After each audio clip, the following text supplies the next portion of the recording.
সন্ত ৰামপাল গুৰু মহাৰাজ হৈছে এনে এজন মহাপুৰুষ যিজনে নিজৰ সত্য ভক্তি, তত্ত্বজ্ঞান, কৰোণা আৰু সেৱাৰ বলত সমাজত এক নতুন আদৰ্শ বলবৎ কৰিছে। সন্ত ৰামপাল গুৰু মহাৰাজৰ নেতৃত্বত তেওঁৰ সকলো সৎলোক আশ্ৰমে কৰা বিস্ময়কৰ সমাজ কল্যাণমূলক কামে সমাজখনক সোণালী ভৱিষ্যতৰ এক নতুন আশা দেখুৱাইছে। সন্ত ৰামপাল গুৰু মহাৰাজৰ পৰা নাম দীক্ষা গ্ৰহণ কৰাৰ পিছত লাখ লাখ লোকৰ কৰ্কট ৰোগ, এইডছ আদি দুৰাৰোগ্য ৰোগ নিৰাময় হ'ল। সন্তজনাৰ জ্ঞানৰ পৰা অনুপ্ৰাণিত হৈ তেওঁৰ অনুগামীসকলে লাখ লাখ ইউনিট ৰক্তদান কৰে। সন্তজনাই লাখ লাখ ভগ্নী কন্যাৰ যৌতুকমুক্ত বিয়াৰ আয়োজন কৰালে। সন্তজনাই লাখ লাখ মানুহক ড্ৰাগছ আসক্তিৰ পৰা মুক্ত কৰিলে। কোটি কোটি ধ্বংসপ্ৰাপ্ত পৰিয়াল শান্তিত লাগিল। সন্তজনাৰ আশ্ৰমত সমাৱেশৰ সময়ত বিনামূলীয়া চকুৰ চিকিৎসা আৰু দন্ত চিকিৎসাৰ ব্যৱস্থা কৰা হয়। সন্ত ৰামপাল গুৰু মহাৰাজৰ দ্বাৰা পৰিৱেশ সুৰক্ষাৰ উদ্দেশ্যে সময়ে সময়ে বৃহৎ পৰিসৰত বৃক্ষৰোপণ কৰা হয়। সন্তজনাই আৰ্তজনক তাৎক্ষণিক সকাহ দিবলৈ এম্বুলেন্স সেৱা আৰম্ভ কৰিছে। সন্তজনাই তেওঁৰ অনুগামীসকলক তেওঁলোকৰ শৰীৰ দান কৰিবলৈ অনুপ্ৰাণিত কৰে, যাতে মানৱতাৰ সেৱা আৰু চিকিৎসা ক্ষেত্ৰত উন্নতি কৰিব পৰা যায়। সন্ত ৰামপাল গুৰু মহাৰাজৰ সকলো আশ্ৰমত প্ৰতিদিনে বিনামূলীয়া ধৰ্মভোজৰ আয়োজন কৰা হয়, য'ত প্ৰতিবাৰেই প্ৰতিটো জাতি, প্ৰতিটো ধৰ্মৰ মানুহে একেলগে বহি ভোজন কৰে।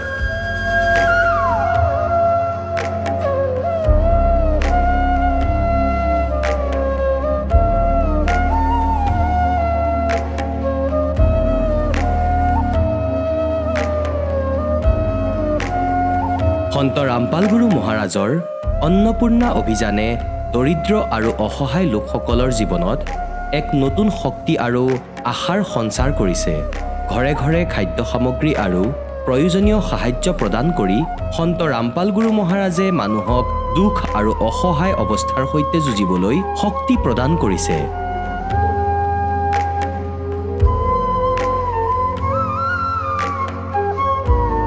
দৰিদ্ৰ লোকসকলৰ বাবে ঘৰ নিৰ্মাণ কৰা সন্ত ৰামপাল গুৰু মহাৰাজৰ অসাধাৰণ কাৰ্যই এনে এক নিদৰ্শন দাঙি ধৰিছে, যি যুগ যুগ ধৰি সন্তজনাৰ উদাৰতা আৰু দয়াৰ প্ৰতীক হিচাপে জনাজাত হৈ ৰ'ব।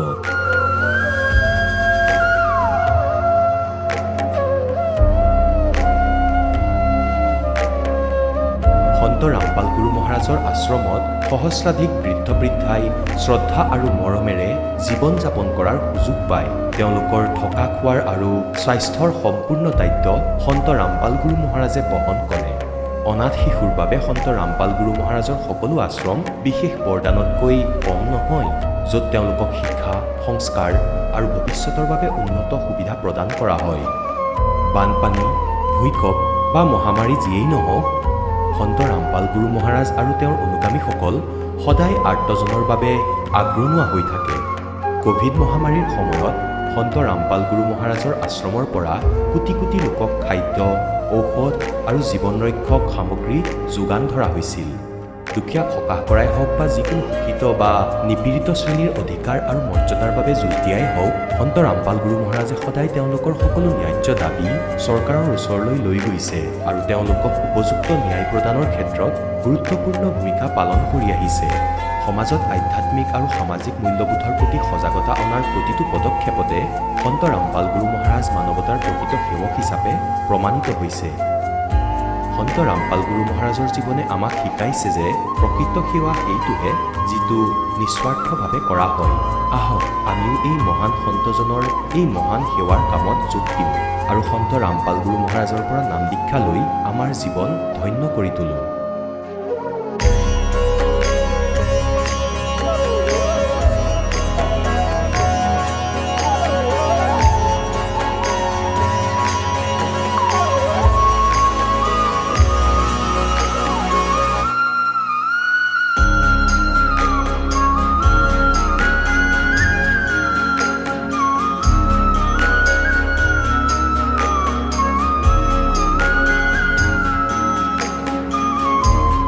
আপোনালোকক পৰিয়ালৰ সৈতে সৎলোক আশ্ৰমলৈ আন্তৰিকতাৰে আমন্ত্ৰণ জনোৱা হ'ল।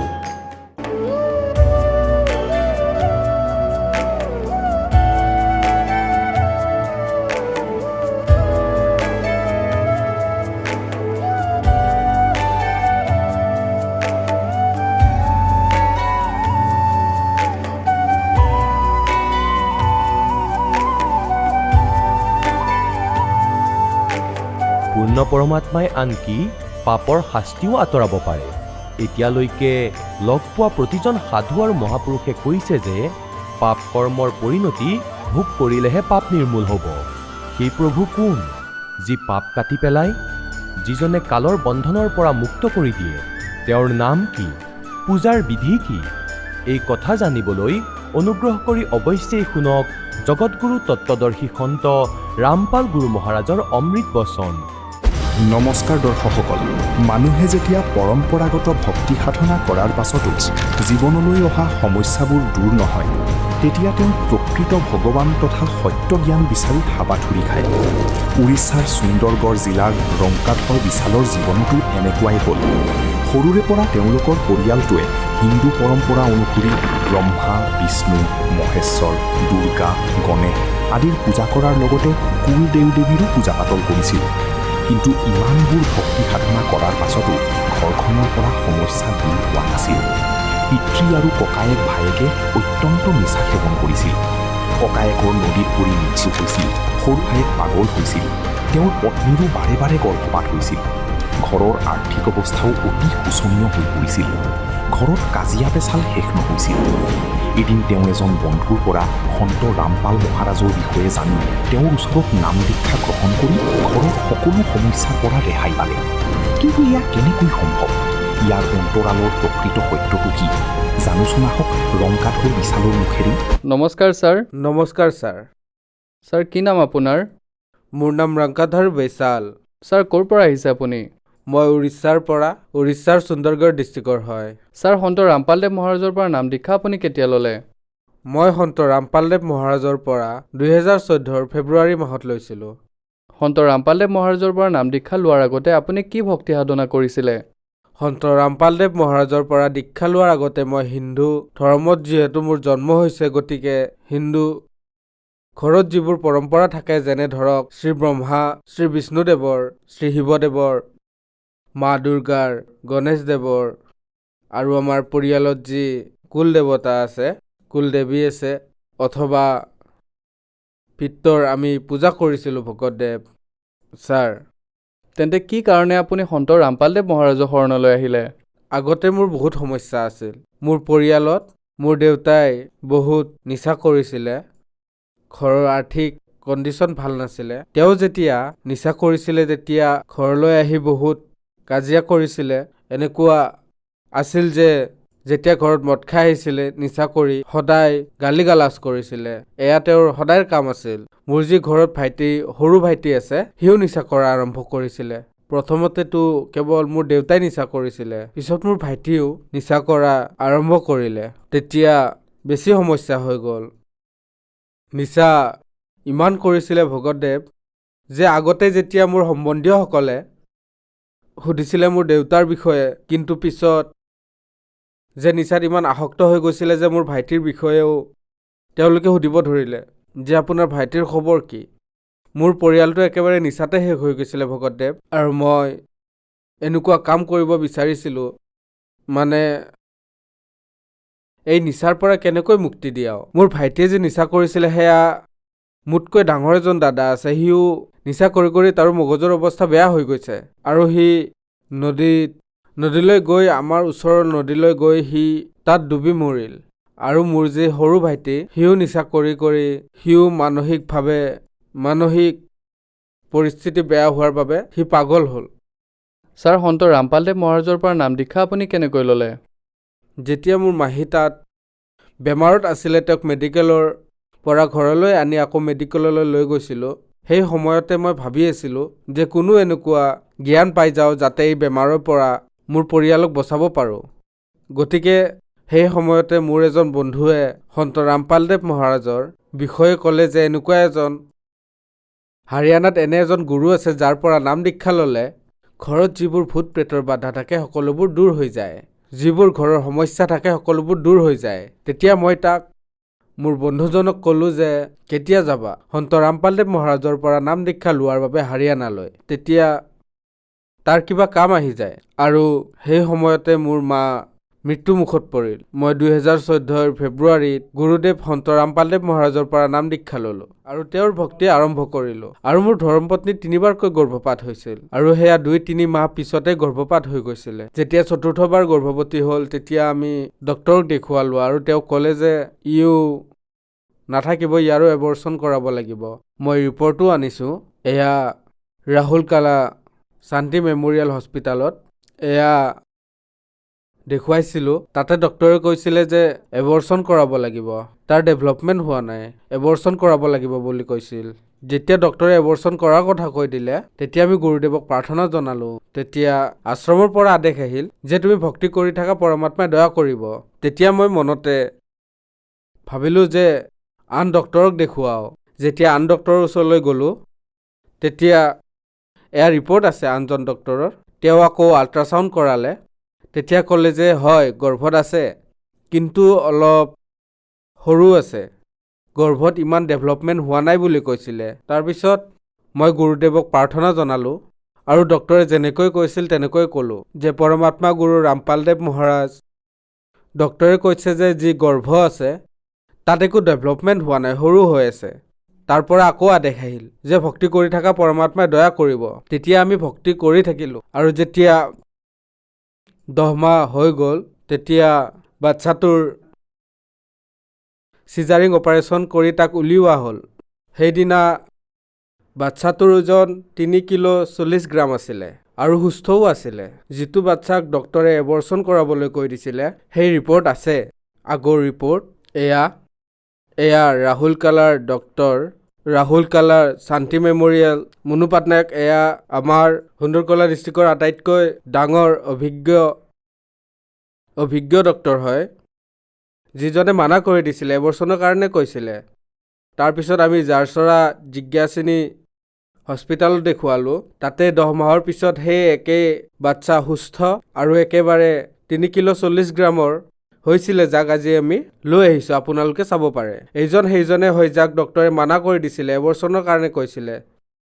ই সৰু আছে, গৰ্ভপাত হৈ যাব, কিন্তু আজি ই পৰমাত্মাৰ দয়াত, সন্ত ৰামপালদেৱ মহাৰাজৰ দয়াত ই একেবাৰে সুস্থ, আপোনালোকেও চাব পাৰে। আৰু গুৰু সন্ত ৰামপালদেৱ মহাৰাজৰ শৰণলৈ অহাৰ বাবে আৰু এটা লাভ পালোঁ। মোৰ ধৰ্মপত্নীৰ ষ্ট'ন আছিলে, যি পেটৰ ছাইডত বিষ হৈছিলে, বহুত বেছিকৈ বিষ উঠিছিলে। 3-4 দিন একেৰাহে মেডিচিন খোৱাৰ পিছতো সেই বিষ কমা নাছিলে। পিছত যেতিয়া আমি সন্ত ৰামপালদেৱ মহাৰাজক এই বিষয়ে প্ৰাৰ্থনা জনালোঁ তেতিয়া তেওঁ কৈছিলে যে পৰমাত্মাই দয়া কৰিব, তুমি ভক্তি কৰি থাকা। তেতিয়া এদিন হঠাৎ পেচাব কৰিব গ'ল, তেতিয়া 3টা ডাঙৰ 3টা ষ্ট'ন ওলাল। আজিও থৈ দিছোঁ, কোনোবাই বিচাৰি যদি চাব পাৰে।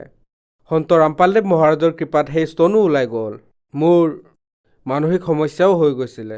যেতিয়া মোৰ দেউতাই নিচা কৰিছিলে, মোৰ সৰু ভাইটিয়ে নিচা কৰিছিলে, মোৰ ঘৰ একেবাৰে বৰবাদ হৈ গৈছিলে। তেতিয়া লাহে লাহে সি পাগলো হৈ গৈছিলে।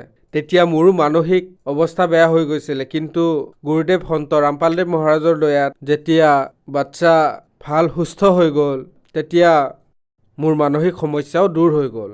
মোৰ সৰু ভাইটিক যেতিয়া আমি তাক মানসিক হস্পিটালত ভৰ্তি কৰিবলৈ বুৰ্লাৰ হস্পিটাললৈ লৈ গৈ আছিলোঁ তেতিয়া তাৰ পৰা সি পলাই গ'ল আৰু বুৰ্লা হস্পিটালৰ ওচৰত যি ডাঙৰ নদী আছে সি তাত জঁপিয়াই দিলে। সেইখন বহুত গভীৰ নদী হয়। তেতিয়া তাৰ পিছে পিছে ময়ো জঁপিয়াই দিলোঁ। তাৰ যিহেতু মানসিক অৱস্থা ভাল নাছিলে আৰু তাৰপিছত যেতিয়া সি সম্পূৰ্ণ ভাগৰি পৰিছিলে, ডুবিব ওলাইছিলে, আৰু যেতিয়া মই তাৰ ওচৰ পাইছিলোঁ তেতিয়া সি মোক পানীতে সাৱটি ধৰিছিলে আৰু ময়ো ডুবিব ধৰিলোঁ। তেতিয়া মই ভিতৰলৈ গৈ পৰমাত্মা গুৰুদেৱ সন্ত ৰামপালদেৱ মহাৰাজক মনত কৰিলোঁ, হে মালিক, আগতেই মোৰ ডাঙৰ দাদা এই নদীত ডুবি তাৰ মৃত্যু হৈছে, এয়া মোৰ দ্বিতীয়টো ভাই, ইও যদি ডুবি যায়, ময়ো ডুবি যাওঁ, মোৰ পৰিয়াল কেনেকৈ থাকিব? হে গুৰুদেৱ, আপুনিয়ে দয়া কৰিব, পৰমাত্মা আপুনি এই বিপদৰ পৰা বচাব। এনেকৈ কোৱাত ধাক্কা মাৰাত সি ওপৰলৈ আহিল। ময়ো ওপৰলৈ আহিলোঁ। তাক লাহে লাহেকৈ পাৰলৈ লৈ গ'লোঁ আৰু তাক মেডিকেলত ভৰ্তি কৰালোঁ।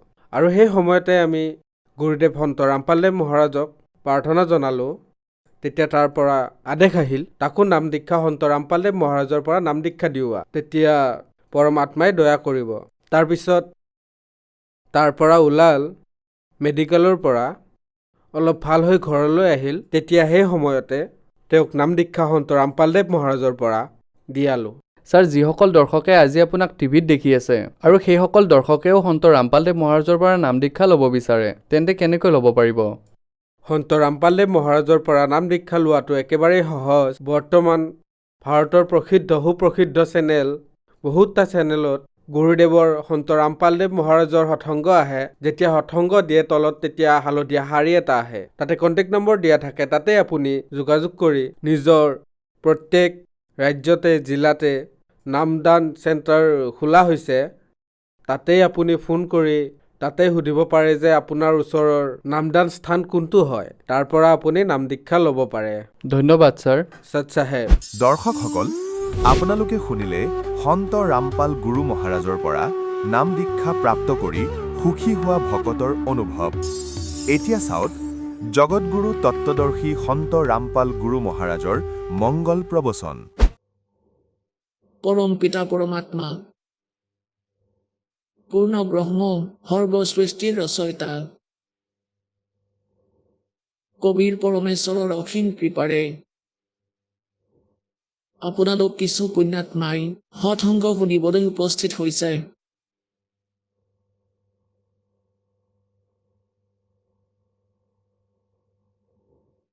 সৎসংগৰ প্ৰাপ্তি বহুত পুণ্যকৰ্মী প্ৰাণীৰ হয়। এয়া বহুত দুৰ্লভ। সন্তসকলে সকলো সৎগ্ৰন্থই আৰু স্বয়ং পৰমেশ্বৰে আহি আমাক এক বিশেষ সকিয়নি দিছে যে ভাই, এই মনুষ্য জীৱন বাৰে বাৰে প্ৰাপ্ত নহয়। मानुष जन्म दुर्लभ है, ये मिले न बारंबार, जैसे तरवर से पत्ता टूट गिरे, वो बहुर नहीं लगता डार। এয়া বহুত দুৰ্লভ, বাৰে বাৰে প্ৰাপ্ত নহয় মানৱ শৰীৰ। এবাৰ যদি হাতৰ পৰা এৰা খাই মৃত্যু হয়, পুনৰ আপুনি প্ৰাপ্ত কৰিব নোৱাৰিব। সহজে বহুত সময়ৰ পিছত কেতিয়াবা ই শুভ অৱসৰ প্ৰাপ্ত হ'ব মানৱ শৰীৰ ধাৰণ কৰাৰ, আৰু প্ৰত্যেকবাৰে মানৱ শৰীৰ যদি প্ৰাপ্তও হয়, মানৱ শৰীৰৰ উদ্দেশ্য কি? ইয়াৰ জ্ঞান নোহোৱাৰ বাবে, ইয়াৰ পৰা সফলতা নোপোৱাৰ বাবে যদি অসংখ্য জনমো মানৱ শৰীৰৰ পায়, তথাপিও তাৰ কোনো লাভ নাই, এয়া ব্যৰ্থ। গতিকে সৎসংগলৈ আহিলে গম পোৱা যায় যে মানৱ শৰীৰ কিমান ইম্পৰ্টেণ্ট, কিমান বহুমূলীয়া। আৰু আমি মানৱ শৰীৰ প্ৰাপ্ত কৰিও তাৰ উদ্দেশ্যৰ সৈতে পৰিচিত নোহোৱাৰ কাৰণে আমি অসংখ্য মানৱ শৰীৰ নষ্ট কৰিছো।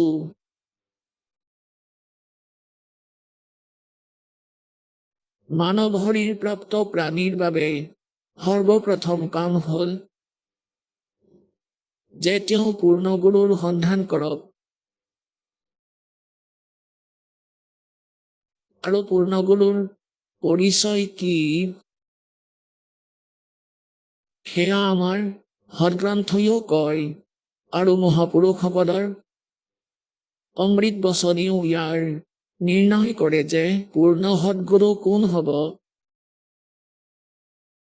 গতিকে মনুষ্য জীৱনৰ পোনপ্ৰথম কামটো হ'ল ভক্তি কৰাটো। তাৰ পিছত নিজৰ যি নিৰ্বাহ সেয়া প্ৰত্যেক প্ৰাণীয়ে কৰি আছে, পশুৱেও কৰি আছে, পক্ষীয়েও কৰে যেনে তেনে। ডাকু চুৰিও নিৰ্বাহ কৰে, ভদ্ৰ ব্যক্তিয়েও নিৰ্বাহী কৰি আছে,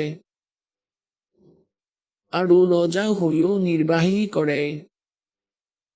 কিন্তু মনুষ্য জীৱনৰ সফলতা তেতিয়ালৈকে সুলভ নহয়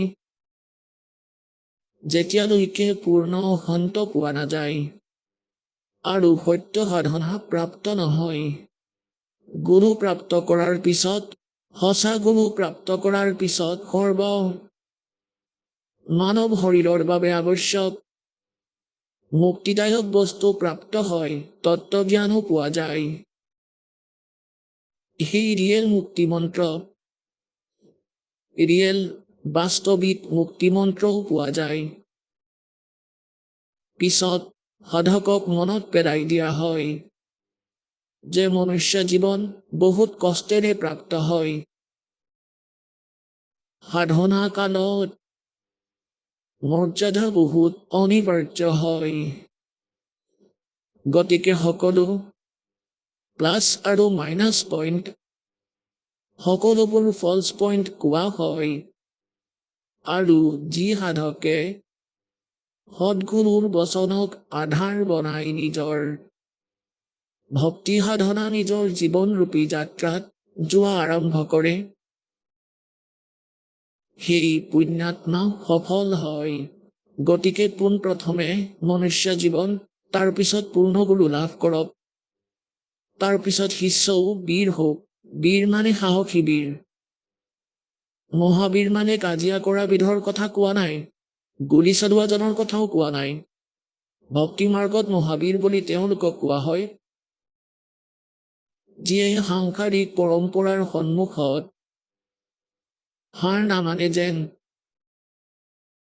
কাৰণ ভক্তি মাৰ্গৰ পৰম্পৰা আৰু সমাজ, যিয়ে ভক্তি নকৰে সেই ব্যক্তিয়ে তেওঁলোকৰ মৰ্যাদা আৰু পৰম্পৰাত পাৰ্থক্য থাকে।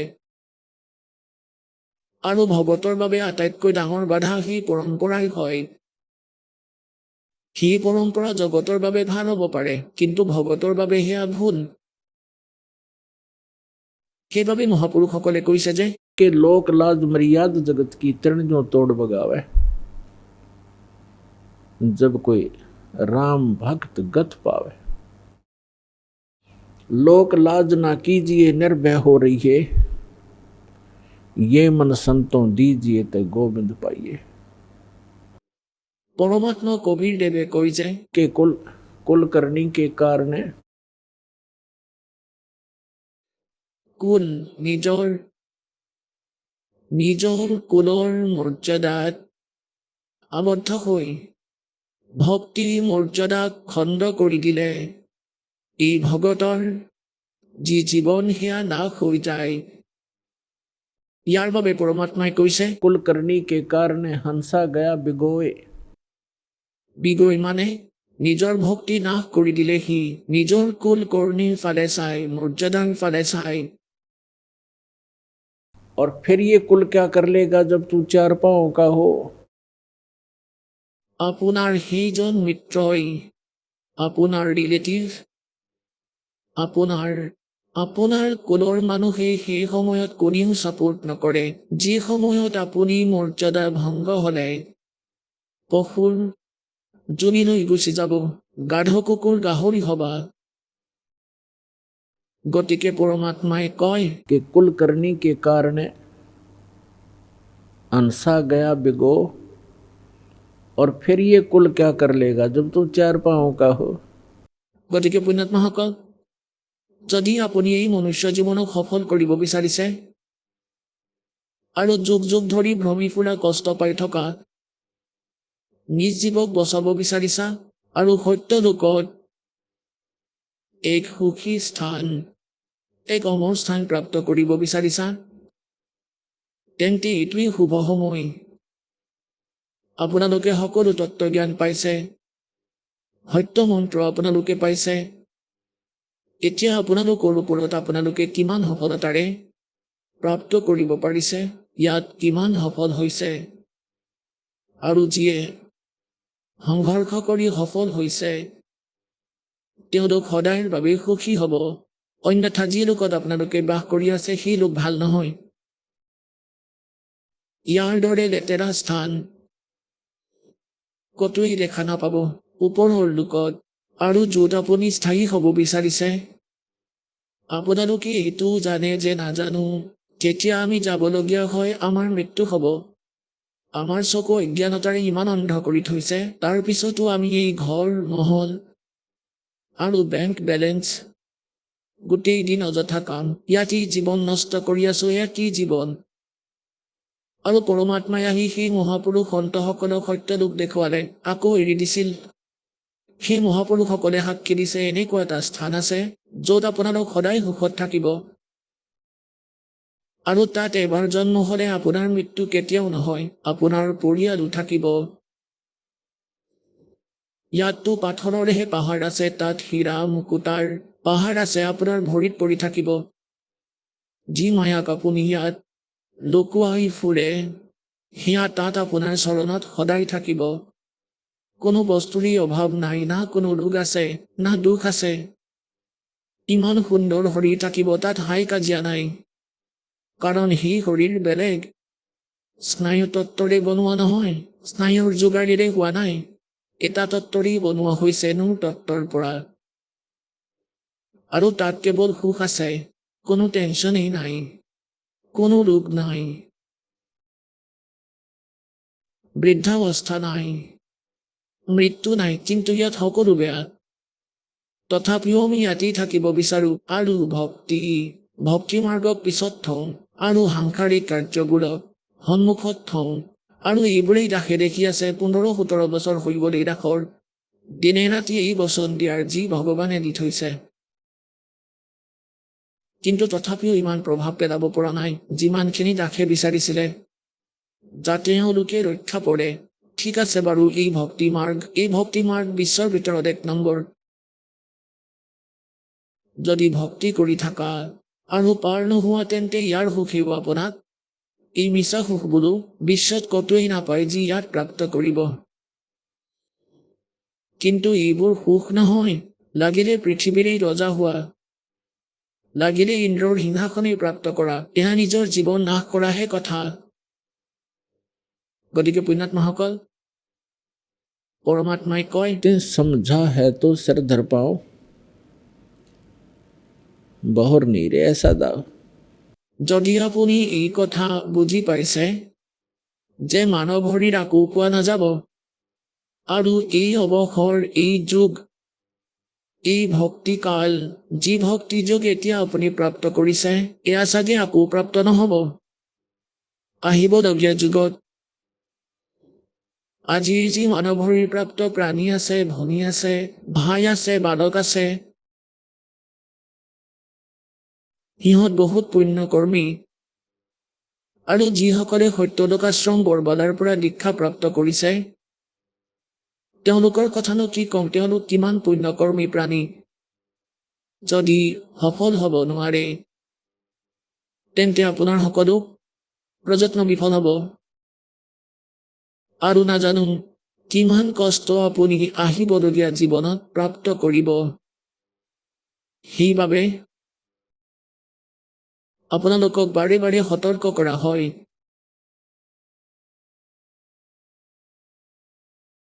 যে যি লোকত আপোনালোকে বাস কৰি আছে, সেই লোক ভাল নহয়। আমি কি বিচাৰো পৰমাত্মাৰ পৰা? সম্পত্তি দিয়ক দাতা, বহুত ধন দিয়া, ঘৰ গাড়ী দিয়া, পুত্ৰ আৰু পুত্ৰী দিয়া। পৰমাত্মাই কয়, এয়াতো মই নিজেই দি দিম, তোমালোকে খোজাৰ আৱশ্যকতাই নাই। যিদিনাখনেই আপোনালোকৰ হৃদয় নিৰ্মল হ'ব আৰু আপোনালোক মোৰ প্ৰতি সমৰ্পিত হ'ব। কিন্তু তোমালোকে যিবোৰ বস্তু খোজা, সেইবোৰ বস্তু খুজিবলগীয়া নহয়। তোমালোকে খোজা भक्ति दान गुरु दीजियो, देवन के देवाओ। भक्ति दान गुरु दीजियो, देवन के देवाओ। जन्म पाया भूलूं नहीं, करहूं पद सेवा हो। जन्म पाया भूलूं नहीं, करहूं पद सेवा हो। भक्ति दान गुरु दीजियो, देवन के देवाओ। भक्ति दान गुरु दीजियो देवन के देवाओ जन्म पाया भूलो नहीं करूं पद सेवा जन्म पाया भूलो नहीं करूं पद सेवा तीर्थ व्रत मैं नहीं करूं ना मंदिर पूजाओ तीर्थ व्रत मैं नहीं करूं ना देवल पूजाओ मनसा वाचा कर्मणा मोहे और न दूजा हो मनसा वाचा कर्मणा मोहे और न दूजा हो भक्ति दान गुरु दीजियो देवन के देवाओ भक्ति दान गुरु दीजियो देवन के देवाओ जन्म पाया भूलो नहीं करहूं पद सेवा हो अष्ट सिद्धि और नौ निधि बैकुंठ का वासाओ अष्ट सिद्धि और नौ निधि बैकुंठ का वासा हो सो मैं तुमसे न मांगता सब थोथरी आशा हो सो मैं तुमसे न मांग हूँ सब थोथरी आशा हो भक्ति दान गुरु दीजियो देवन के देवा हो भक्ति दान गुरु दीजियो देवन के देवा हो जन्म पाया भूलो नहीं करूं पद सेवा हो सुख संपत्ति परिवार धन और सुंदर नारी हो सुख संपत्ति परिवार धन और सुंदर नारी हो सपने में इच्छा नहीं करूं गुरु आने तुम्हारी हो सपने में इच्छा नहीं करूं गुरु आने तुम्हारी हो भक्ति दान गुरु दीजियो देवन के देवाओ भक्ति दान गुरु दीजियो देवन के देवाओ जन्म पाया भूलो नहीं करहूं पद सेवा हो जन्म पाया भूलो नहीं करहूं पद सेवा हो धर्मदास की विनती समर्थ चत दीजो हो धर्मदास की विनती समर्थ चत दीजो हो आवागमन निवार के अपना कर लीजो हो आवागमन निवार के अपना कर लीजो हो भक्ति दान गुरु दीजियो देवन के देवाओ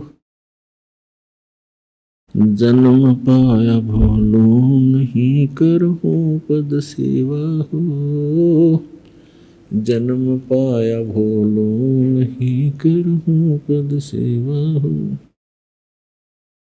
কি কৈছে আদৰণীয় ধৰ্মদাস চাহেবদেৱ পৰমাত্মাৰ সৈতে পৰিচিত হ'ল হজখণ্ড সত্যৰ উপদেশী আকৌ আহিলে তাৰে সুখবোৰ দেখি তাৰপিছত ইয়াৰে সুখৰ সৈতে পৰিচিত হৈ তেওঁ কৈছিলে যে যি সাধনা আপুনি মোক কৈছে পৰমেশ্বৰ এয়া সত্য সাধনা ধৰ্মদাস দেৱ হিন্দু ধৰ্মত জন্ম লোৱাৰ কাৰণে ঠিক আমাৰ দৰেই এই ভ্ৰমিত গুৰুসকলৰ আধাৰতে মন্দিৰলৈ যোৱা তীৰ্থলৈ যোৱা ব্ৰত ৰখা এই সকলোবোৰ ক্ৰিয়া কৰিছিল। তাৰ পিছত সেই তত্ত্বজ্ঞানৰ পোহৰত গম পালে যে এয়া ইউজলেছ, এয়া আন উপাসনা। তাৰ পিছত কোৱা হয় যে तीर्थ व्रत में नहीं करूं और ना मंदिर पूजा हो और मनसा वाचा कर्म ना मोय और न दूजा हो। যে হে পৰমাত্মা, আপোনাৰ বাহিৰে, আপোনাৰ দ্বাৰা কোৱা ভক্তি মাৰ্গৰ বাহিৰে, मनसा वाचा कर्मणा মানে 3 বচনৰ বাহিৰে মই কেতিয়াও আন সাধনা নকৰোঁ। তাৰ পিছত কয় अष्ट सिद्धि और नौ निधि और वैकुंठ का वासा हो। স্বৰ্গৰ প্ৰাপ্তিও দাতা মই নিবিচাৰোঁ, কাৰণ স্বৰ্গলৈ যোৱা প্ৰাণীও নিজৰ পুণ্য নাশ কৰি পুনৰ পৃথিৱীলৈ আহে কষ্ট ভুগিবলৈ, নিজে কৰা পাপ কৰ্মৰ কষ্ট ভুগিবলৈ। পৰমেশ্বৰ কবিৰ দেৱে নিজৰ তত্ত্বজ্ঞানত কৈছে যে যিমানবোৰ স্বৰ্গ আছে ওপৰৰ লোকৰ, সেয়া এনেকুৱা বুলি ভাবা যেনেকৈ ৰেষ্টুৰেণ্টবোৰ আছে। যেনে ধৰক গৰমৰ দিনত ধনী মানুহবোৰে কুল্লু মনালী, চিমলাৰ ফালে গুচি যায়। 50-60 হাজাৰ টকা লৈ যায় 2 মাহৰ বাবে, এমাহৰ বাবে। তাত হোটেলত ৰুম বুক কৰাই লয় ভাড়াত। সকলোবোৰ সিহঁতৰ পকেটৰ পৰা খৰচ হয়। তাত তেওঁলোকৰ ফিল্ড নাই, তেওঁলোকে তাত উপাৰ্জন কৰিব নোৱাৰে, কেৱল খৰচাহে কৰিব পাৰে। বহি বহি নিজৰ পুঁজি তাত প্ৰয়োগ কৰিব পাৰে, তাত খৰচ কৰিব পাৰে আৰু তাৰ পৰিৱেশ বতৰ কিছু সময়ৰ বাবে উপভোগ কৰিব পাৰে নিজৰ পুঁজিৰে। আৰু যেতিয়া সিহঁতৰ পুঁজি শেষ হৈ যায়, নাশ হৈ যায়, তেতিয়া নিজে নিজেই তাৰ পৰা আহিবলৈ বিবশ হয় আৰু নিজৰ কৰ্মক্ষেত্ৰলৈ আহি গোটেই বছৰ 10-11 মাহ আকৌ প্ৰযত্নশীল হয়। যদি ধন বাচে তেন্তে অযথা কামৰ বাবে পুনৰ তালৈ যাব পাৰিব, চিমলালৈ পিছৰ মাহত। আৰু নাবাচিলে এখন ৰুটিৰ বাবেও হাহাকাৰ হ'ব পাৰে। গতিকে এইটো এটা কথা।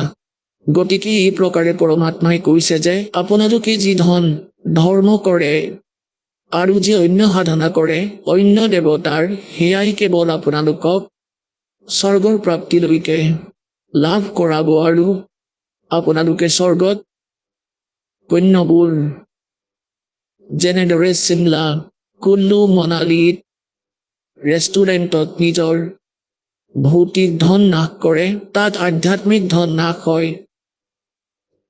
আৰু তাৰ হোটেলৰ মালিক যি দেৱতা, সিহঁতে আপোনাৰ পৰা চাৰ্জ লয় পুণ্যৰ পৰা আৰু তাৰ ভাড়া লয়। তেতিয়াহে আপোনালোকক তাৰ সুবিধা দিয়ে আৰু নিজৰ পুঁজি আৰু পুণ্যক নাশ কৰি সমাপ্ত কৰি প্ৰাণীয়ে পুনৰ এই পৃথিৱীতেই গাধ গাহৰি কুকুৰৰ যোনিত ভ্ৰমি ফুৰে। গতিকে ইয়াত কি কৈছে যে अष्ट सिद्धि और नौ निधि वैकुंठ का वासा हो। স্বৰ্গৰ নিবাসো মোক নালাগে, सो मैं तुमसे न मांग हूं सब थोथरी आशा हो। এই সকলোবোৰ মিছা আশা, সকলোবোৰ ইউজলেছ, সেয়া স্থায়ী সুখ নহয়। গতিকে কোৱাৰ ভাবি এইটো পৰমাত্মাই কয় सर्व सोने की लंका थी वो रावण से रणधीरम, एक पलक में राज बिराजी जम के पड़े जंजीरम। सर्व सोने की लंका थी, रावण से रणधीरम, एक पलक में राज बिराजी फिर जम के पड़े जंजीरम। চাওক, আমি যদি কাৰোবাৰ ওচৰত 200 গ্ৰাম গোল্ড থাকে তেন্তে বহুত সুখ পায়, লুকুৱাবলৈ চেষ্টা কৰে আৰু নাজানো কি কি ভাবে যে এইটো লৈ মই এইটো কৰিম সেইটো কৰিম।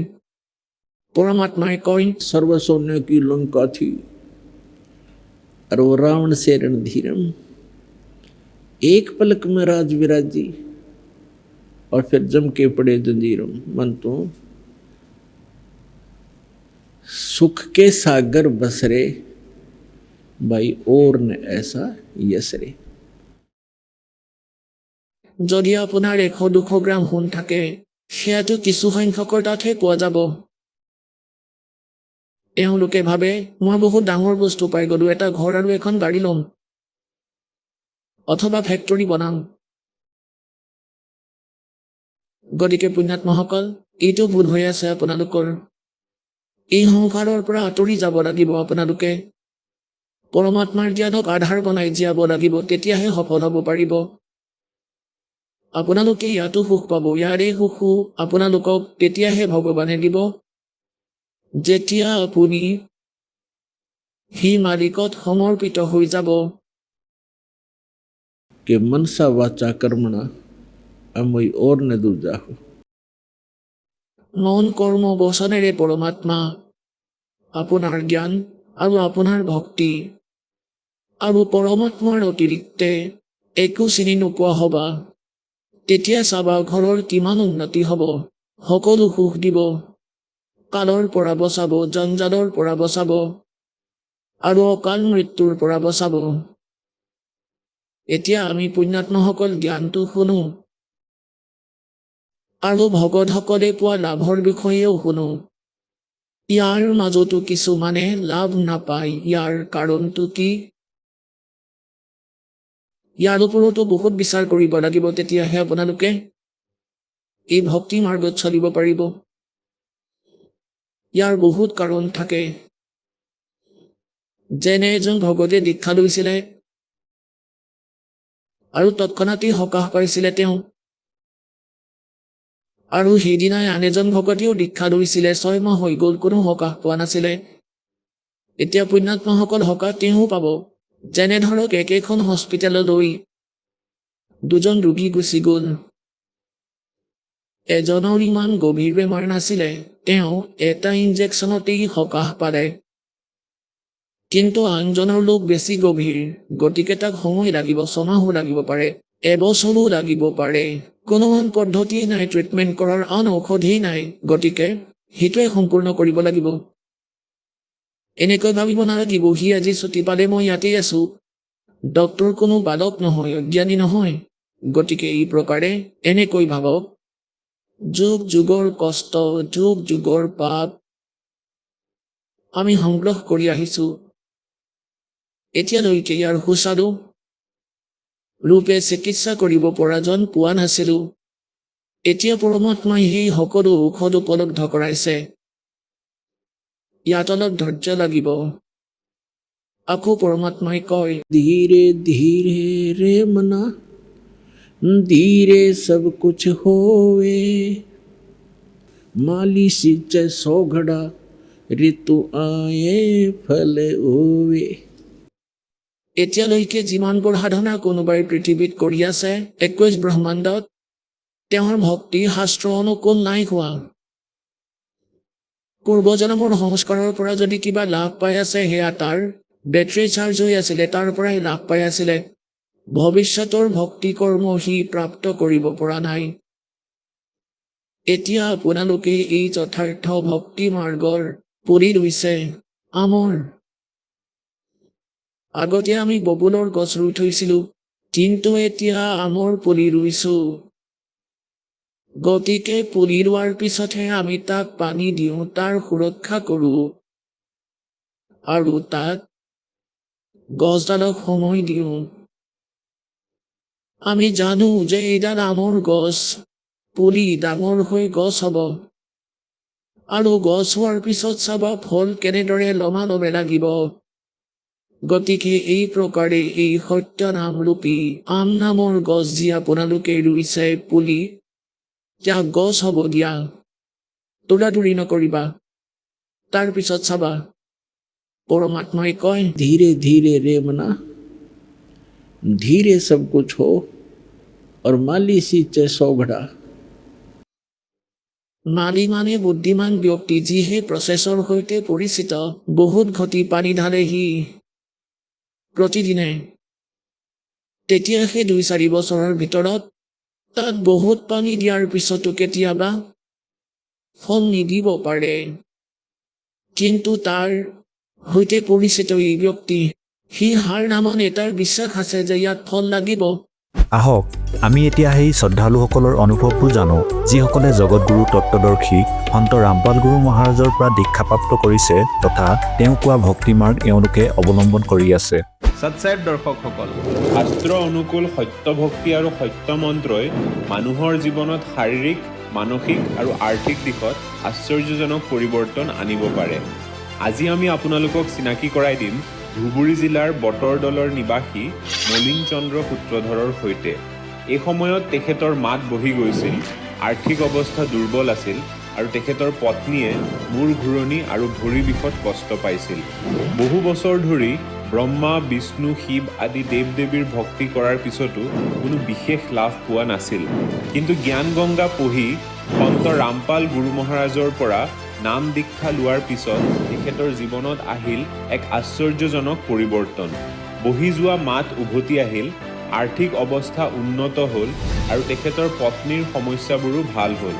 আহক শুনো তেখেতৰ নিজৰ মুখৰ পৰা কেনেকৈ শাস্ত্ৰ অনুকূল ভক্তি আৰু সত্য মন্ত্ৰই তেখেতৰ জীৱনৰ সকলো দুখ কষ্ট দূৰ কৰিলে। নমস্কাৰ ছাৰ। নমস্কাৰ। আপোনাৰ শুভ নামটো? মোৰ নাম মলিন চন্দ্ৰ সূত্ৰধৰ। আপুনি কোন ঠাইৰ পৰা আহিছে? মই ধুবুৰী জিলা, গাঁও বতৰদল, অসম। আপুনি সন্ত ৰামপাল গুৰু মহাৰাজৰ পৰা নাম দীক্ষা কেতিয়া লৈছিল? 7 জুলাই 2019। ছাৰ, তেখেতৰ পৰা নাম দীক্ষা লোৱাৰ আগতে আপুনি কোন ভগৱানক ভক্তি সাধনা কৰিছিল? নাম সন্ত ৰামপালজী গুৰু মহাৰাজৰ দীক্ষা লোৱাৰ আগতে মই ব্ৰহ্মা, বিষ্ণু, মহেশ্বৰ, এই জগতত প্ৰচলিত পূজা যিবিলাক মানে দুৰ্গা, মই সকলো পূজাই কৰিছিলোঁ। আপুনি যিহেতু আপোনাৰ হিন্দু সমাজত প্ৰচলিত পৰম্পৰাগত ভক্তি সাধনা হিচাপে আপুনি ভক্তি সাধনা কৰি আছিলে, তেনে ক্ষেত্ৰত ছাৰ আপুনি সন্ত ৰামপাল গুৰু মহাৰাজৰ শৰণলৈ কিয় আহিব লগা হ'ল? মানে এইটো মানে বিশেষ এনেকা, মানে মোৰ তেতিয়া মানে বেমাৰ আছিলতো, মানে মোৰ মাতটো মানে ফাঁচি গৈছিল, মানে মাতটো বিশেষকৈ মানে নলাইছিল। তেতিয়া মই মানে এই জগতগুৰু তত্ত্ব ৰামপালজী মহাৰাজৰ শিষ্যই পবিত্ৰ মানে জ্ঞান গংগা পবিত্ৰ পুথি আমাৰ বাজাৰৰ পৰা এইপিনে বৰপেটালৈকে মানে সেৱা কৰি আছে। তেতিয়া মই তাতে এখন কিতাপ পালোঁ, কিতাপটো 20 টকা ল'ল, কিতাপটো নি পঢ়িলোঁ। মই কিতাপটো প্ৰায় 4 মাহমান পঢ়িলোঁ। 4 মাহ পঢ়াৰ পিছত দেখিলোঁ যে জ্ঞানটো ইয়াত ভাল জ্ঞান, সত্য জ্ঞান, শাস্ত্ৰ অনুকূল ভক্তি। তেতিয়া মই সন্ত ৰামপালজী গুৰু মহাৰাজৰ চৰণত দীক্ষা ল'লোঁ। আৰু ছাৰ, আপুনি যি আপোনাৰ এই মুখৰ মাত নোলোৱা কথাটো কৈছে যে আপোনাৰ যি মানে মাতটো বহি গৈছিলে, আপোনাৰ ভালদৰে স্পষ্টকৈ ওলোৱা নাছিলে, তেতিয়া সেই তাৰ বাবে আপুনি ডক্টৰৰ ওচৰলৈ গৈছিল নে ছাৰ? হয়, মই মানে কোচবিহাৰ গৈছিলোঁ আৰু ইপিনে আমাৰ অসমতে বঙাইগাঁৱত গৈছিলোঁ। মানে কোনো এইটো মানে ভাল কৰিব নোৱাৰিল। পিছত মই মানে এই শাস্ত্ৰ অনুকূল ভক্তি কৰি এতিয়া লাহে লাহে বহুত ভাল পাইছোঁ। এইটো এটা ছাৰ আচৰিত কথা, এজন সন্তৰ পৰা নাম দীক্ষা লোৱাৰ পিছতে আপোনাৰ যিটো মানে মুখৰ মাত ওলোৱা নাছিলে, সেই তাৰ পৰা আপুনি এতিয়া বৰ্তমান কথা ক'ব পাৰিছে। এইটো এটা সঁচাকৈ ভাবিব লগা কথা। আৰু অসমৰ পৰা আপুনি তেখেতৰ পৰা নাম দীক্ষা লৈ এনেধৰণৰ লাভ পাইছে, এইটো ছাৰ কেনেকৈ সম্ভৱ? এইটো গুৰু মহাৰাজ সন্ত ৰামপালজী মহাৰাজে শাস্ত্ৰ অনুকূল ভক্তি প্ৰদান কৰে। যি শাস্ত্ৰ অনুকূল ভক্তি প্ৰদান কৰি আমাক মন্ত্ৰ দিয়ে না, সেই মন্ত্ৰতে আমাৰ বহুত লাভ হয়। আৰু এটা কথা জানিব বিচাৰিছোঁ, যিহেতু আমি আমাৰ যিবিলাক ছ'চিয়েল মিডিয়া প্লেটফৰ্ম আছে সেইবিলাকত আপোনালোকৰ সন্ত ৰামপাল গুৰু মহাৰাজৰ ভক্তসকলৰ যেতিয়া আমি অনুভৱ শুনো, তেওঁলোকে নিজৰ মত ব্যক্ত কৰে যে তেওঁৰ পৰা নাম দীক্ষা লোৱাৰ পিছতে শাৰীৰিকভাৱে হওক বা আৰ্থিকভাৱে হওক বিভিন্ন প্ৰকাৰে লাভ পালে। আপুনি যিহেতু আপোনাৰ মুখৰ মাত নোলোৱা যিটো সমস্যা আছিলে তাৰ পৰা আপুনি পৰিত্ৰাণ পাইছে, ইয়াৰ উপৰিও ছাৰ আপুনি অন্য আৰু কিবা লাভ পাইছেনে? হয়, মই লাভৰ বিষয়ে ক'বলৈ গ'লে বহুত লাভ আছে। মানে এতিয়া মই আগৰ কথা অলপমান কম দেই। মানে মই তেতিয়া দীক্ষা লোৱা নাই, প্ৰায় মানে 17 চনৰ কথা, 1917 চনৰ। মই তেতিয়া কিতাপটো পঢ়ি মানে দীক্ষা ল'ম বুলি ভাবি আছোঁ। মোৰ মানে বিশেষ টকা নাছিল না, মই মানে আশ্ৰমত যাব পৰা নাছিলোঁ। পিছত মই মানে বাগানত কাম কৰোঁ, চাহ বাগানত কাম কৰোঁতে মই মানে ভাবিছোঁ যে মই লোন ল'ম 10,000 টকা। মানে 10,000 টকা লোন লৈ মই মানে আশ্ৰমত গৈ দীক্ষা ল'ম। তেতিয়া আজি ল'ম বুলি 5টাত ছুটি কৰিলোঁ, সোনকালে আহিলোঁ, কিন্তু পিছৰ চাকাটো মানে থমকে ফুটি গ'ল। তাৰপিছত মানে লোন ল'বলৈ যোৱা নহ'ল। তাৰপিছত পিছদিনাখন আকৌ কামত গ'লোঁ। কামত গৈ কিনে ভাবিলোঁ আজি লোন ল'বলৈ যাম 10,000 টকা। মোৰ মানে লোন এটা চিলেকশ্যন হৈছে, মোক ফোন কৰি মাতিছে, আপুনি আহিব 10,000 টকাটো লৈ যাব। তেতিয়া পিছদিনাখনো মই যেতিয়া 5টাত মানে ছুটি কৰি আহিলোঁ, ছুটি কৰি আহোঁতে ৰাস্তাতে চাকাটো দম কৰি ফাটি গ'ল। মোৰ মানে মনটো দুখ লাগিল আৰু মই দুদিনকৈ চাকাটো ফাটি গ'ল, টকাটোও লোৱা নহয়, এতিয়া দীক্ষাটো বা ল'ব পাৰোঁ নহয়, এনেকৈ এটা মনত ভাৱ আহিল। তেতিয়া মই মানে লাহে লাহে ঘৰ আহিলোঁ। ঘৰ আহিলি যেতিয়া মোৰ এটা মোবাইল আছিল না, মই মোবাইলটো চালোঁ। মোবাইলটো চোৱাৰ পিছত দেখোঁ 2,000 টকা তাত টকা মানে সোমাই আছে, মোৰ বেংকৰ একাউণ্টত সোমাই আছে। আৰু তেতিয়া মানে ক'লোঁ আৰু হে গুৰুদেৱ, মোৰ 2,000 টকা আজি বেংকত পাছবুকত সোমাল, মোক লোনটো ল'ব দিয়া নাই আৰু আপুনি, মই লোনটো নলওঁ, এতিয়া 2,000ৰে মই দীক্ষা ল'ব যাম। পিছত মই পিছদিনাখন টকাটো ওলালোঁ, ওলাই কিনি বহুত মানুহ বিচাৰিলোঁ, প্ৰায় 10জনমান মানুহ বিচাৰিলোঁ দীক্ষা ল'বলৈ যাম বুলি, মোক লৈছ বোলে মানে সজাই। তেতিয়া কয় বোলে মই নোৱাৰিম, তাত এনেকুৱা বহুত মানে ভয় খুৱাই দিয়ে। তেতিয়া মই ভাবিলোঁ তেতিয়া মোৰ এটা চালা আছে, চালাটোক ক'লোঁ যে ব'লা আমি দীক্ষা ল'বলৈ যাম, মই দীক্ষা ল'ম। তেতিয়া সি মানে পটককৈ কৈ দিল হ'ব, কালি বা পৰহি ওলাবি। সেই কালি পৰহি ওলাই দুজনে গৈ দীক্ষাটো ল'লোঁ পৰমাত্মাৰ চৰণত, সন্ত ৰামপালজী মহাৰাজৰ। ছাৰ, এইটো এটা আচৰিত কথা। আপুনি যিহেতু এতিয়া আপোনাৰ অনুভৱ ব্যক্ত কৰিছে যে আপুনি দীক্ষা নোলোৱাৰ আগতে আপুনি সন্ত ৰামপাল গুৰু মহাৰাজৰ পৰা আচৰিত ধৰণে লাভ পাইছে, যেনেকৈ আপুনি নাম দীক্ষা ল'ব যাবৰ বাবে যি ভাড়া নাছিলে, সেই ভাড়াও আপোনাক সন্ত ৰামপাল গুৰু মহাৰাজৰ কৃপাত আপুনি প্ৰাপ্ত কৰা বুলি নিজে আপুনি মত ব্যক্ত কৰিছে। ইয়াৰ উপৰি ছাৰ আৰু অন্য কি লাভ পাইছে ছাৰ? মানে অন্য লাভটো এনেকুৱা, মানে মোৰ জেপত এই পাকেটত মানে ধৰি লওক 200 টকা আছে, তাৰ পৰা মই মানে 50 টকা বজাৰ কৰিলোঁ। আৰু ঘৰত যে পেণ্টটো মানে খহাই থলোঁ, ৰাতিপুৱা উঠিলোঁ আৰু পিন্ধিলোঁ, আৰু চাওঁ সেই 200 টকাই হৈ আছে। মই আচৰিত পালোঁ, টকাটো ক'ৰ পৰা আহিল? মই আমাৰ ভগৱতীক সুধিছোঁ, তই মোৰ পকেটত কিবা থৈছা নেকি? কয় নাই, থোৱা নাইতো, এইটো গুৰুদেৱৰ দয়া। আৰু তাৰপিছত এতিয়া মই মানে 3:30 মানে ভক্তি কৰিবলৈ উঠোঁ তো, ঠিক 3:30 আগত যেতিয়া মই ভক্তি কৰি উঠিম, তেতিয়া মানে 10 মিনিটমান আগত মই মানে ঘুমতে মানে টোপনিতে মন্ত্ৰটো জপ কৰি দিওঁ। কেতিয়াবা ছতনাম জপ হয়, একদম পূৰা মানে ছতনামটো জপ হৈ থাকিব, কপ কৰি মানে এই বেলটো বাজি যায় মোৰ। তেতিয়া মই মানে 3:30 পূজা কৰিবলৈ উঠি যাওঁ। আৰু কেতিয়াবা প্ৰথম মন্ত্ৰ, কেতিয়াবা টোপনিতে মানে এটি উঠিব লাগে, 10-15 মিনিট আছে, তেতিয়াই মানে ঘুমতে মানে এই প্ৰথম মন্ত্ৰটো জপ হৈ থাকে। ঠিক এনেকা আৰু কি কিছুমান মানে গুৰু মহাৰাজ সন্ত ৰামপালজী মহাৰাজে বহুত মানে লাভ দিছে। আৰু সন্ত ৰামপাল গুৰু মহাৰাজে কোন শাস্ত্ৰৰ আধাৰত আপোনালোকক ভক্তিবিধি প্ৰদান কৰে? হয়, শাস্ত্ৰ অনুকূল ভক্তি প্ৰদান কৰিছে আমাক। গীতা, বেদ, মহাভাৰত, কোৰাণ শ্বৰীফ, আঠৰ পুৰাণ, এইবিলাক। আৰু আমি শুনিছোঁ যে আপোনালোকৰ গুৰু সন্ত ৰামপাল গুৰু মহাৰাজে শ্ৰাদ্ধ, শ্ৰাদ্ধ, কৰ্মকাণ্ড এইবিলাক কৰিবলৈ মানা কৰে। হয়, মানে শ্ৰাদ্ধ কৰিবলৈ মানা কৰিছে। তাৰপিছত দেৱী দেৱতা পূজা কৰিবলৈ মানা কৰিছে আমাক। আৰু কিয় মানা কৰিছে? আমি যিটো পূৰ্বৰ পৰা যিবিলাক আমাৰ পৰম্পৰাগত সাধনা, আমি শ্ৰাদ্ধ কৰি আহিছোঁ আৰু আমি এইবিলাক কৰ্মকাণ্ড কৰি আহিছোঁ, তেনে ক্ষেত্ৰত আপোনালোকৰ গুৰু সন্ত ৰামপাল গুৰু মহাৰাজে এই সাধনাবিলাক, এই পৰম্পৰাগত যিবিলাক কৰ্মকাণ্ড কিয় বাধা কৰে বা মানা কৰে? এইবিলাক দেৱী দেৱতা বা শ্ৰাদ্ধ, এইবিলাক মানে শাস্ত্ৰ অনুকূল ভক্তি নহয়। যিবিলাক গুৰু মহাৰাজ সন্ত ৰামপালজীয়ে মানে শাস্ত্ৰ অনুকূল ভক্তি দিয়ে, সেইটোহে মানে আচল সাধনা।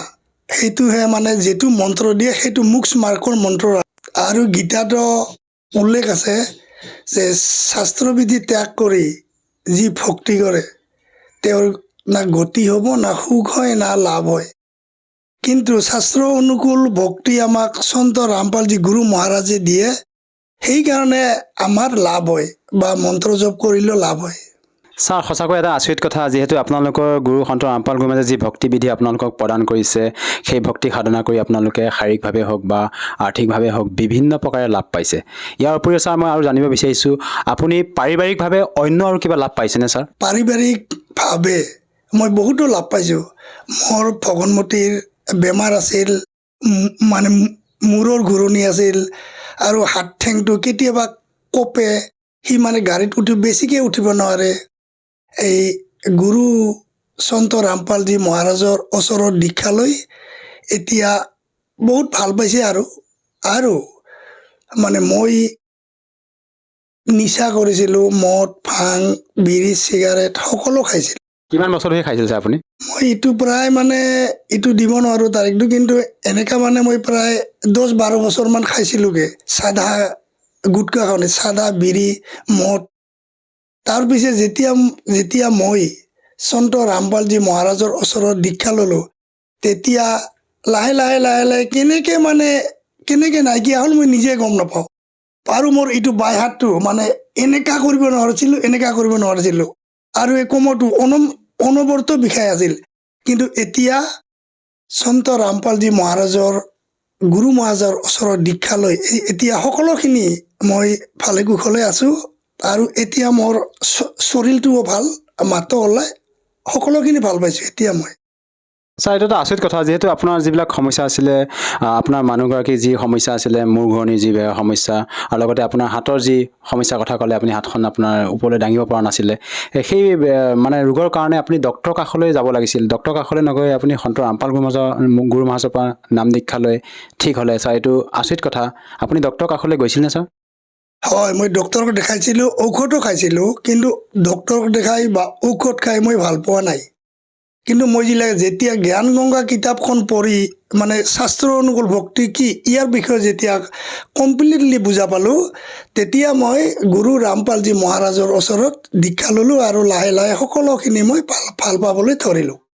ছাৰ, যিহেতু আপুনি আমাৰ দৰ্শকসকলক আজি মানে টিভি স্ক্ৰীণৰ সন্মুখত আপোনাৰ মত ব্যক্ত কৰিলে, আপোনাৰ অনুভৱ ব্যক্ত কৰিলে যে আপুনি সন্ত ৰামপাল গুৰু মহাৰাজৰ পৰা নাম দীক্ষা লোৱাৰ পিছতে আপুনি শাৰীৰিকভাৱে লাভ পাইছে, আৰ্থিকভাৱেও আপুনি উপকৃত হৈছে, লগতে আপোনাৰ যিবিলাক সমস্যা আছিলে ঘৰুৱা, আপোনাৰ পৰিবাৰগৰাকী যি মূৰ ঘূৰণি বেমাৰ আছিলে, আপোনাৰ হাতৰ যি সমস্যা আছিলে, আপুনি হাতখন যি আপোনাৰ ওপৰলৈ দাঙিব পৰা নাছিলে, তাৰ পৰা আপুনি আজি পৰিত্ৰাণ পালে। যিসকল দৰ্শকে আজি আপোনাক টিভি স্ক্ৰীণত প্ৰত্যক্ষ কৰি আছে, সেই দৰ্শকসকলক আপুনি কি সন্দেশ দিব বিচাৰে, তেওঁলোকে যাতে সন্ত ৰামপাল গুৰু মহাৰাজৰ পৰা নাম দীক্ষা লৈ উপকৃত হ'ব পাৰে? মই সন্দেহ নকি দিম। মই হাত জোৰ কৰি প্ৰাৰ্থনা কৰিছোঁ সকলো ৰাইজক, যেন মোৰ যেনেকা হাতটো বিষ আছিল, মাতটো নলাইছিল আৰু মোৰ মানে ভগনমতীৰ বেমাৰ আছিল, এইবিলাক আমি সন্ত ৰামপালজী মহাৰাজ গুৰু মহাৰাজৰ দীক্ষা লৈ ভাল পালোঁ। ঠিক আপোনালোকেও সৎসংগ চাই, জ্ঞান গংগা কিতাপ পঢ়ি মানে আপোনালোকেও লাভ পাওক আৰু নিজৰ জীৱনটো কল্যাণ কৰক। ছাৰ, যদিহে কোনো লোকে তেখেতৰ পৰা নাম দীক্ষা লৈ উপকৃত হ'ব বিচাৰে, সহজভাৱে নাম দীক্ষা কেনেকৈ ল'ব পাৰিব? এই সন্ত ৰামপালজী মহাৰাজৰ সৎসংগ আহে এই চেনেল সাধনা, তাতে এটা নীলাপট্টি আহে, এই তাত মানে ফোন নাম্বাৰ লিখা থাকে। সেই ফোন নাম্বাৰত কণ্টেক্ট কৰিলে আপুনি কিতাপো পাব, তাতে দীক্ষা ল'ব, মানে নামদান কেন্দ্ৰৰ ক'ত আছে কৈ দিব। তাত ফোন কৰি আপুনি নিজৰ জিলাত মানে নামদান কেন্দ্ৰ বিচাৰি তাতে আপুনি দীক্ষা লৈ নিজৰ জীৱনটো কল্যাণ কৰিব পাৰিব। আৰু আজিকালি সকলোৰে মানে ডাঙৰ ডাঙৰ মোবাইল আছে, সেই মোবাইলত মানে ইউটিউবত সন্ত ৰামপালজী মহাৰাজৰ সৎসংগ লিখি চাৰ্চ কৰিলে সেইটো আহি যাব। আৰু তেতিয়া যদি সৎসংগটো চাই, তেতিয়া সেই নাম্বাৰত যদি ফোন কৰে, কোন ডিষ্ট্ৰিক্টত বা কোন জিলাত আমাৰ গুৰু মহাৰাজৰ সন্ত ৰামপালজীৰ কোন নামদান কেন্দ্ৰ আছে, আপোনাক কৈ দিব, তাতে গৈ আপুনি দীক্ষা ল'ব পাৰিব আৰু জীৱনটো কল্যাণ কৰিব পাৰিব। ধন্যবাদ থাকিল ছাৰ। সৎসাহী।